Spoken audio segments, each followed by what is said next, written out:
വിടവാർത്തകളിലേക്ക് കരിപ്പൂർ വിമാനത്താവളത്തിൽ നിന്ന് ഇന്ന് പുറപ്പെടേണ്ട 20 വിമാന സർവീസുകൾ റദ്ദാക്കി. കരിപ്പൂരിലേക്ക് എത്തേണ്ട 20 സർവീസുകളും റദ്ദാക്കിയിരിക്കുന്നു.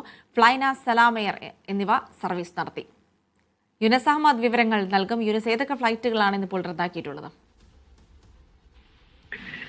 20 സർവീസുകളാണ് ഇന്ന് കരിപ്പൂരിൽ നിന്ന് പോകേണ്ട 20 സർവീസുകളാണ് ഇപ്പോൾ റദ്ദാക്കിയത് എന്നാണ് നമ്മൾ മനസ്സിലാക്കുന്നത്. ദുബായ്, അതോടൊപ്പം തന്നെ അബുദാബി, ജിദ്ദ, അതോടൊപ്പം തന്നെ ഖത്തർ, മറ്റുള്ള ഗൾഫ് രാജ്യങ്ങൾ, കുവൈത്ത് ഉൾപ്പെടെയുള്ള ഗൾഫ് രാജ്യങ്ങളിലേക്കുള്ള സർവീസുകളാണ് ഇപ്പോൾ റദ്ദാക്കിയത്. അതോടൊപ്പം തന്നെ കരിപ്പൂരിലെത്തേണ്ട ഈ ദുബായ്, അതോടൊപ്പം തന്നെ അബുദാബി, ജിദ്ദ, മറ്റു ദോഹ ഉൾപ്പെടെയുള്ള സ്ഥലങ്ങളിൽ നിന്നെത്തേണ്ട 20 സർവീസുകളും റദ്ദാക്കിയതായാണ് ഇപ്പോൾ നമ്മൾ മനസ്സിലാക്കുന്നത്. അതോടൊപ്പം തന്നെ 2 സർവീസുകൾ ഇന്നിപ്പോൾ കരിപ്പൂരിൽ എത്തിയിട്ടുണ്ട്. മസ്കറ്റിൽ നിന്നുള്ള സലാം എയർ 3:22 കരിപ്പൂരിലെത്തി. അതോടൊപ്പം തന്നെ 4:20 അത് മസ്കറ്റിലേക്ക് തന്നെ തിരിച്ചു പോവുകയും ചെയ്തു.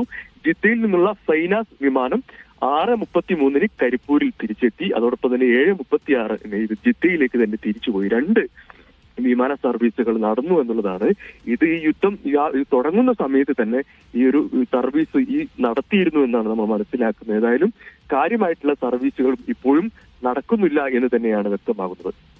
ശരി, യുനസ് അഹമ്മദാണ് വിവരങ്ങൾ നൽകിയത്. വീണ്ടും ഇടവേള.